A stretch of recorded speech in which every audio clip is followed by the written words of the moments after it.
In the episode that didn't have any audio, we had a close encounter with an enemy vessel of large magnitude. We stumbled our way across the galaxy and found a habitable planet, which is not a planet, it's just a rock. It's an asteroid basically, yes, it's an asteroid. In this asteroid we placed the first building stones of our new empire. And we put a display on this thing, yadi ha me hearties, and welcome to a Masochist survival.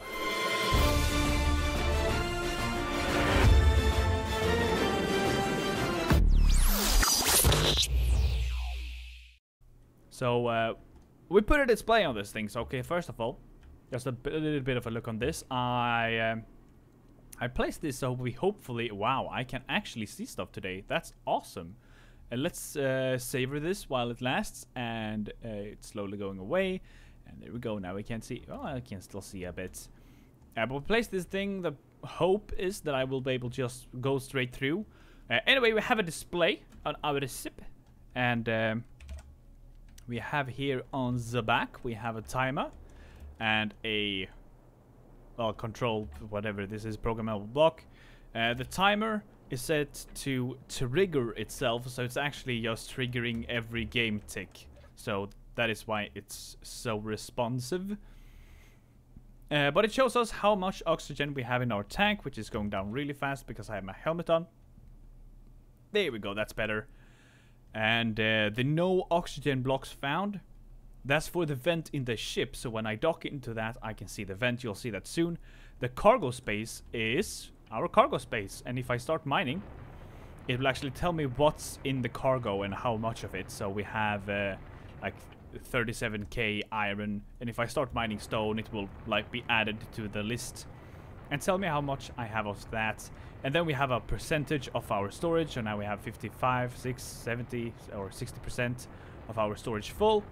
So when that reaches 100, I know that it's time to stop mining because our storage is full. We go in here, we'll see this guy's full, this guy's full, this doesn't count, and this does not count because I chose to not have them. We have a uranium count, so that's just how much uranium I have, and then it's how much power we are using in the ship. So it will tell us when we're overloading and stuff. And yeah, that's the display. Anyway, we have a full cargo now. I mean, we don't have a cargo on this per se, but we are full, and it's not flying that bad. I'm interested in adding a cargo and seeing how it flies then. Oh yeah, I added a large cargo container as well, because we started building that the last time. Well, we started making the parts, and they were finished, and I just connected it to the oxygen tank, which is down there. And today I think we're going to start building a little bit on this base of ours. Or at least start planning. So let's lock in here. Turn that off. And do we close behind us? That is a question that I will not answer. I will, however, go into the large cargo container and add a MS, because I'm so used to that, to have my main cargo storage always be named MS for some reason. So anyway, here is the frame, and I'm not really sure exactly how I want to do it. I have an idea that I want a landing platform in the beginning for small ships. So you land your vessel right here in the front on a small platform, and then the platform sinks into the ground. It's attached to a rotor which spins around like back here or something, and then lifts you up into the cargo storage or into the hangar. But that is like for the future. So what I'm gonna do is gonna fly over here. I do have a bit of oxygen on me, so we do have time. Let's go into the assembler, grab some steel plates, and start placing blocks. Where are we? Here we are. And I'm just gonna lay out what I think is gonna be a good plan for like the future as well. Okay, so what do you guys think about this? This will be the front platform, and I'll just, I think I might bend it around a little bit, just to have a shape, or bring it down to the asteroid or something, just follow the iron or something. I'm not sure about the general shape of the asteroid, but I do want a front-facing platform before the building starts. So this will be the platform, and then the floor will continue like 1 or 2 blocks, and then there will be a wall up here, and inside there will be our hangar. So on this there will be a platform. We will land our small ship on this, and a piston will bring this platform down, and then I'm not sure if it's just gonna slide us into the hangar, or if we're gonna use a spin wheel system with multiple, like four platforms, which we can park on, and we'll just put the ships in a hangar bay, something like a hidden hangar bay below everything.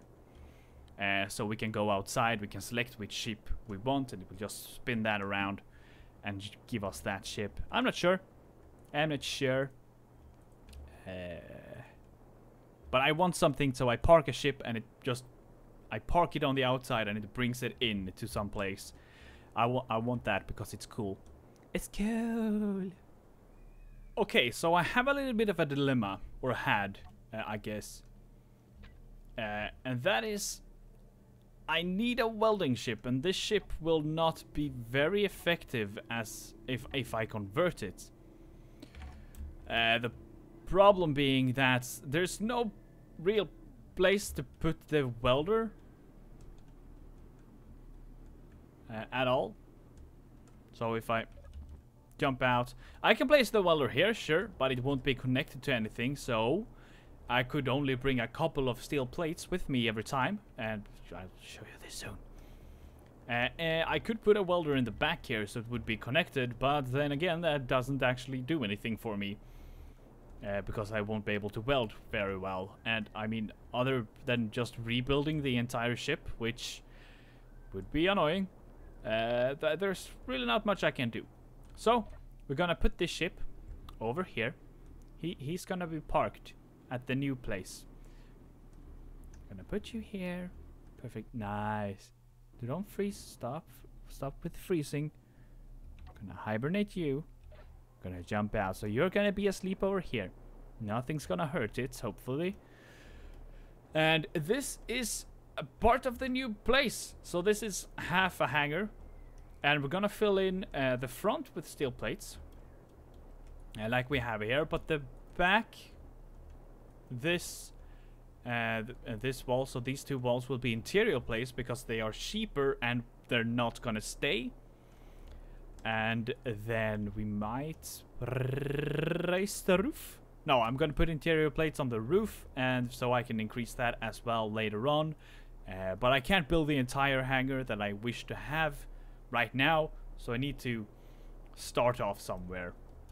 The machines go on this side, and we might put some oxygen generators and stuff on this, so we can start what's it called, producing oxygen, and put some vents on it and a tank, so we can pressurize and put a door so we can get ships in and out. But for now, that's there. We have these legs. They have a purpose, and they are to keep this as a station. Because if I were to disconnect all of these 3 legs, this would turn into a ship. That's how stations work now. You can't just have stationary objects in the middle of space, because that's not how physics works. I guess asteroids being completely stationary is not part of physics as well, but it's closer than whatever. Anyway, what I'm gonna do now is I'm gonna leave that guy outside, go inside. I'm gonna let stuff pressurize, and I'm gonna build a new ship in here. So when I build a ship here, we're gonna play here together. We're gonna build a ship.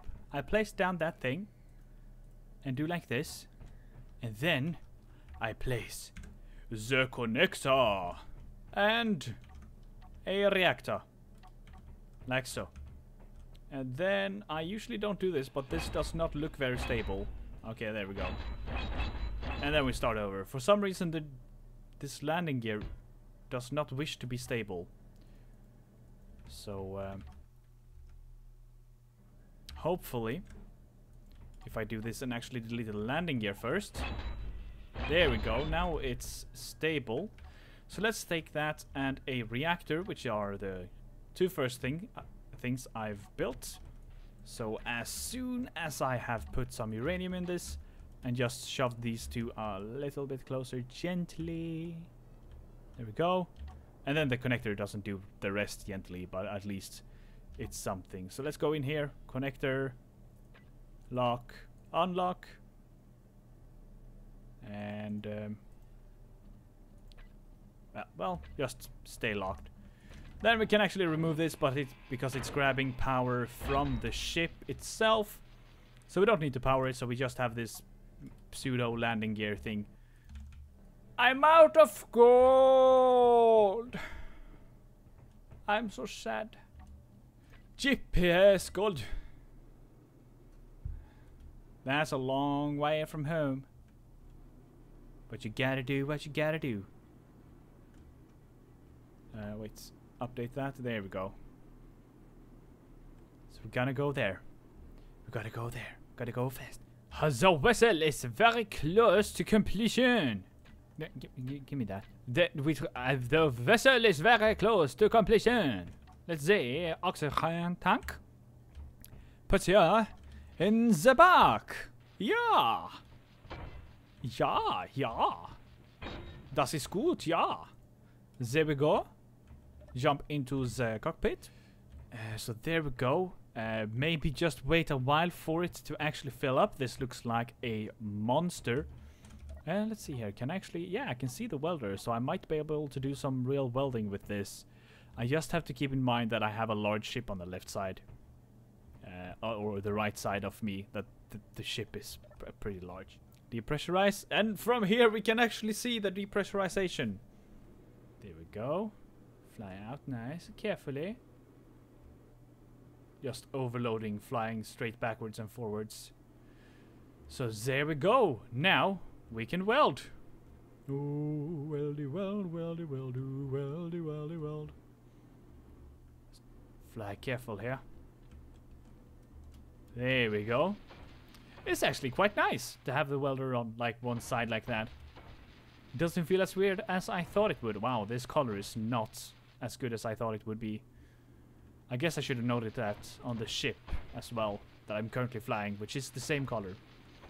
Anyway, guys, what do you think about the new cargo system functionality, or the cargo functionality, where if you have a lot of cargo in your ship, it's actually going to be heavier and fly slower? I think it's nice. I haven't noticed it being very unbalanced, though. I haven't filled up this cargo with anything yet. We might do that just for testing purposes. For science. I can feel the ship getting lighter, though. I can definitely feel the ship getting lighter. That's so nice. That's actually pretty nice to just being able to feel. What? Okay, now it's not that I'm currently dying, it's that I was previously dying. Okay, that's good. Wow, this ship is much more maneuverable now. And there we go, because we're actually empty. Yeah, there is a huge difference. Let's put dice in as well. Okay, I thought I had more stuff. So if we disconnect... Yeah, that's not much difference from what it was before. Okay, bad demonstration. I need more stuff. I need more stuff to test this out. Okay, guys, this is where we end for today. You may or may not be able to see that. Probably not. We need to put some power on that, and then as soon as we have power, we'll put on a arc furnace, or an arc, whatever they're called, the arc thing. They changed the name of it too much when they implemented it. Arc furnace and the refinery. Not sure if I'm gonna start gutting this ship and put parts onto this place. Tell me in the comment section below what you think. There are two things I want to know at the end of this video today, or in the beginning of the next video. What do we call this ship? What is the name of this monstrosity of retardedness? And well, should we gut this ship? Just take what we can, and put it on the new station. That will just make everything infinitely quicker. But I mean, some of you might want to keep this ship. I feel it's a starting ship. It's not that much of a sentimental value because I didn't build it. It was handed to me in the beginning. And we have the new ship. It's a beautiful ship. And don't forget that the pirates or the captains promised booty, which is the mod that puts your ships into this world, like the cargo ships. I haven't reloaded the world, but it has been updated. We have a couple of cargo ships already in the mod, and exploration ships, and there are others that are being ready, they're being processed to be put into the game, but we will always need more. There's no deadline. Link in the description to find out more about that. I hope you enjoyed this video. If you did, feel free to leave a like. If you did not, feel free to leave a dislike. And I shall see you the next time.